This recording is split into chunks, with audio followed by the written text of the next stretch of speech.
professor, professora de ensino de ciências. Hoje trazemos para vocês propostas de atividades didáticas que são baseadas no livro Alice no País das Ciências, um passeio pela história da física. Essas atividades didáticas são propostas baseadas no podcast que está semanalmente postado no nosso canal do YouTube, que é intitulado Ciências e Historinhas. Atualmente, no nosso canal do YouTube, estamos no episódio 2. E aí, trazemos propostas didáticas para ser aliadas a esse episódio do podcast. A historinha da Alice no País das Ciências são apresentadas em forma de podcasts para que as crianças conheçam e se encantem cada vez mais pelas ciências. Aqui vamos conversar um pouco com você, professor, que pode utilizar os podcasts para propor e realizar atividades com as crianças. No primeiro episódio, Alice se aventura e aprende um pouco sobre a queda dos corpos e o movimento de um corpo que nunca para. Ainda no finalzinho do primeiro episódio, Alice precisa fazer uma tarefa que foi solicitada por seu professor de física. Nessa tarefa, Alice tem que contar a história da física em 3 folhas completas. Alice acha um absurdo ter que escrever tanto sobre a história da física. Mas para escrever, ela vai contar com a ajuda de um ser estranho que conversa com ela. Esse ser fornece a ela um livrinho que é chamado O Brinquedo de Galileu. A partir daí é que começamos o segundo episódio.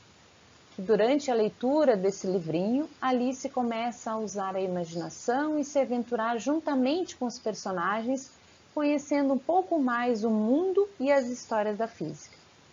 Para a segunda proposta didática, apresentaremos atividades sobre a construção de um telescópio, o princípio de Arquimedes e a ideia de átomo. Carlos Frabetti, que é o autor do livro Alice no País das Ciências, menciona que há mais ou menos 400 anos, em torno de 1609, chegou às mãos de Galileu um curioso brinquedo, um pequeno tubo com lentes de vidro no interior, que parecia aproximar os objetos distantes quando estes eram vistos por meio dele. Galileu aperfeiçoou este brinquedo, aumentando ainda mais o seu poder para observar as imagens. Em especial, Galileu gostaria de observar o céu. Aqui temos uma foto do Galileu, no qual ele traz nas mãos um telescópio. Galileu foi um cientista que foi o primeiro a fazer o uso científico do telescópio. E com isso ele descobriu a Via Láctea, que era composta de milhares de estrelas. Ele ainda observou os satélites de Júpiter, as montanhas e as crateras da Lua. E aí, que tal construir um telescópio rudimentar? Utilizando a ideia de Galileu, que tal fazer uma atividade em sala de aula e construir um telescópio para as crianças observarem o céu? Dessa forma, nós trazemos a nossa primeira proposta didática baseada, então, no podcast, no episódio 2. E com materiais que podem ser encontrados facilmente, a criança, com a ajuda dos pais ou do professor, pode construir o seu próprio telescópio caseiro. Para isso, a criança vai precisar do quê? Um tubo de papelão grande, aquele tubo de papelão que fica no interior do papel toalha, um tubo de papelão de rolo pequeno, pode ser aquele tipo rolo de papel higiênico, 2 lupas de tamanhos diferentes, fita adesiva ou cola quente. Aqui trazemos a etapa, fotografias que constam as etapas de construção do telescópio caseiro. Na primeira fotografia temos então os 2 tubos de tamanhos diferentes, as 2 lupas também com tamanhos diferentes, e 2 pedaços de EVA que vão servir então para forrar os tubos de papelão para tornar o telescópio com um aspecto visual mais bonito. o tubo pequeno vai ser inserido dentro do tubo grande. E a lupa pequena vai ficar então colada ao tubo pequeno, de rolo pequeno, e a lupa maior vai ficar então colada ao rolo de papelão maior.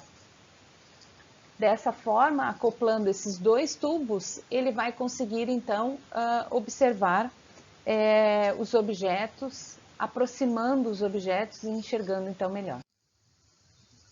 Construindo o telescópio é hora de testar então. É hora então de observar o céu. As crianças devem ir a um local aberto e realizar a observação. Essa observação ela pode ser realizada em casa durante a noite. O professor pode pedir como tarefa que os estudantes então construam um telescópio e que anotem o que observaram. Depois, na aula, cada estudante, cada criança pode compartilhar com os outros colegas o que observaram com o telescópio. Bom, a história, então, continua. Alice continua se encantando cada vez mais e lendo a historinha. E de tão envolvida que Alice fica lendo o livrinho, ela começa a imaginar que o seu colchão está afundando, que ele é construído, então, de água. Nisso, ela é resgatada, então, por Arquimedes. E aí, logo, eles começam a conversar sobre o princípio de Arquimedes. E quem é Arquimedes? O que ele estudava? Bom, Arquimedes nasceu em Siracusa, atual Itália, no ano de 287 a.C. Foi um matemático, engenheiro, físico, inventor, astrônomo grego e filho de um astrônomo, que provavelmente foi que apresentou a matemática a ele. Seu estudo mais importante foi a aplicação da mecânica à geometria. Dessa maneira, ele pesava imaginariamente áreas e volumes desconhecidos para determinar o seu valor. Daí é que surgiu o princípio de Arquimedes. O que é, então, esse princípio de Arquimedes? Certamente você já teve a sensação que seu corpo, quando está em uma piscina, rio ou lago, parece diminuir o peso. Ou já se perguntou por que um cubo de gelo fica boiando na superfície de um copo contendo água?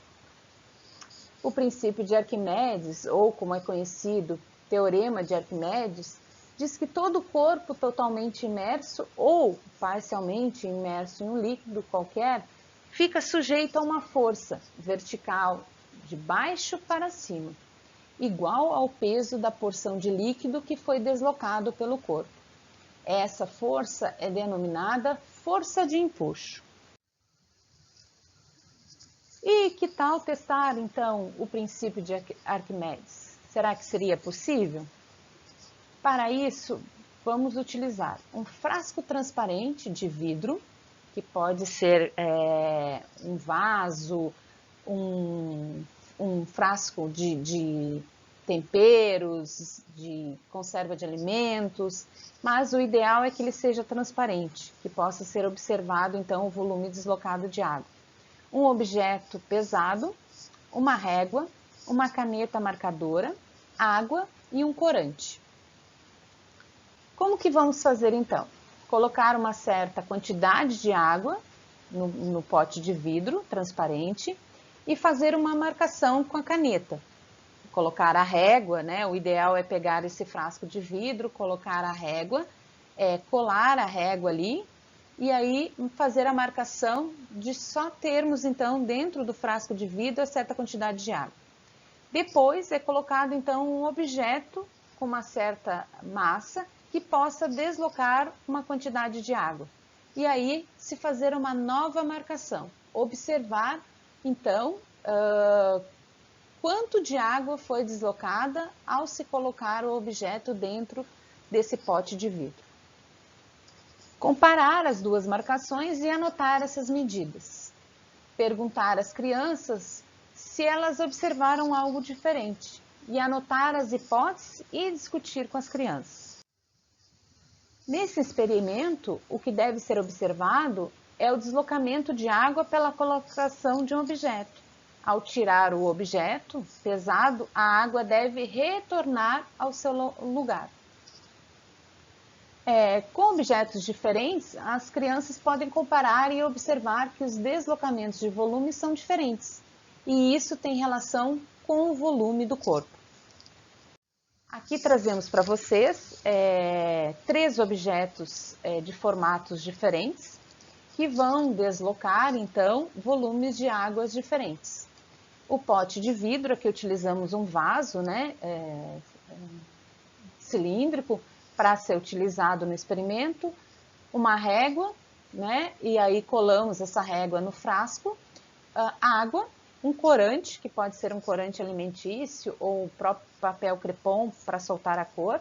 Aqui preferimos usar o corante para dar um aspecto visual melhor, né, para a gente poder enxergar melhor o deslocamento da água.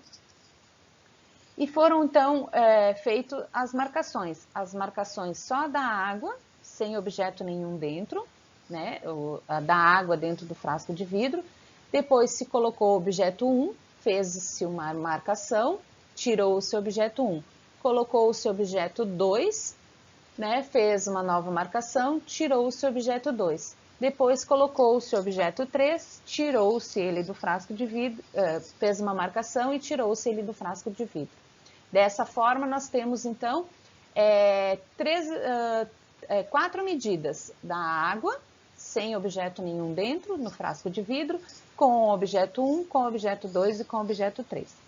A seguir, trazemos um vídeo que demonstra também esse experimento de colocação, então, de deslocamento, né, colocação do objeto dentro do frasco de vidro e deslocamento da água pela introdução de cada um dos objetos.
Um outro experimento, né, que pode ser feito, e aí com isso perguntar para as crianças antes, por que será que um barco não afunda?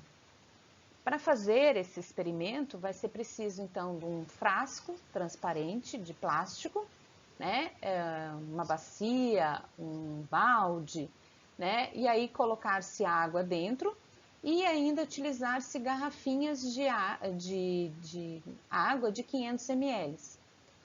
Na primeira fotografia vai ser colocado então a água, temos o pote, né, uma certa quantidade de água e colocado então a garrafa tampada dentro desse recipiente com água. Pedir para as crianças observarem o que elas estão vendo, se deslocou, se não deslocou, o que aconteceu com a garrafinha ali dentro desse recipiente com água. Depois tira-se essa garrafinha ali de dentro e aí se coloca uma certa quantidade de areia, pelo menos pela metade da garrafinha se coloca areia. E aí novamente coloca-se a garrafinha dentro do recipiente com água. pedir para as crianças observarem esses dois experimentos, com a garrafa vazia e com a garrafa com areia dentro do recipiente com água. Pedir para elas proporem hipóteses, né? E baseado nisso, discutir com as crianças, então, que o volume deslocado, né? Pela introdução, então, da garrafinha vazia e a garrafinha com uma certa quantidade de areia. A seguir, também trazemos um vídeo desse experimento.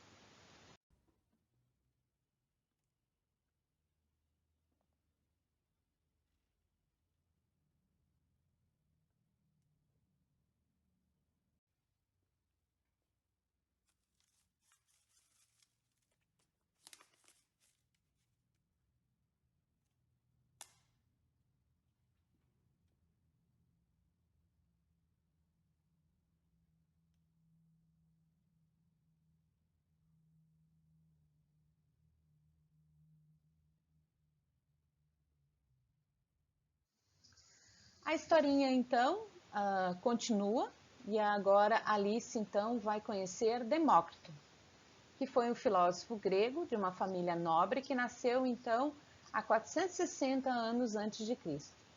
Ele julgava que todos os elementos do universo eram compostos de átomos. Seus estudos em filosofia incluem matemática, física, astronomia, ética, linguística e música.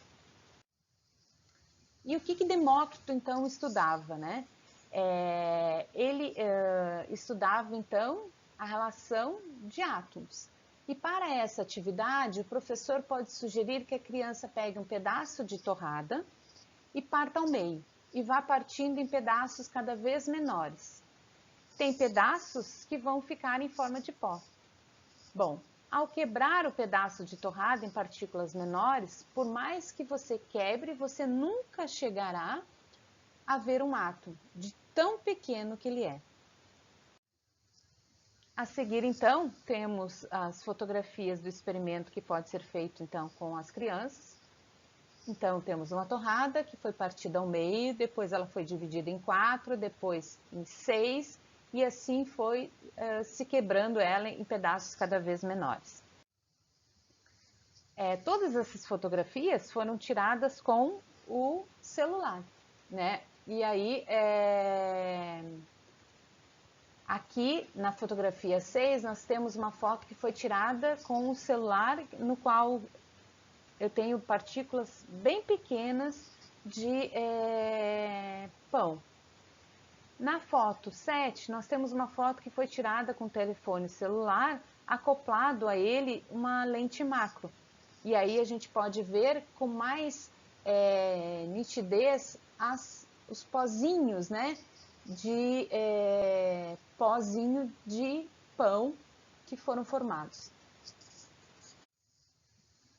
Usando a imaginação, a gente vai levar as crianças a perceberem que, mesmo a gente tendo coisas hoje em dia muito pequenas e que podem ser observadas a olho nu, ainda assim átomos não são visíveis, nem mesmo com aparelho extremamente sofisticados. O objetivo dessa atividade é despertar a imaginação das crianças e elas observarem que a gente pode cada vez mais fragmentar um objeto, né, um alimento ou um objeto, ele pode ficar em pedaços cada vez menores, mas assim mesmo não conseguiríamos ver um átomo. Nesse trabalho, então, propomos então 3 atividades didáticas para que o professor, aliado então ao episódio 2 da Alice no País das Ciências, possa fazer com as crianças tanto de modo presencial quanto de modo remoto. Espero que vocês então curtam as nossas historinhas em ciências, que vocês consigam fazer essas atividades na escola. Curtam então e compartilhem nossa página no YouTube, no Facebook, no Instagram. Toda semana temos então uma nova historinha para despertar ainda mais a imaginação das crianças sobre o mundo das ciências. Obrigada!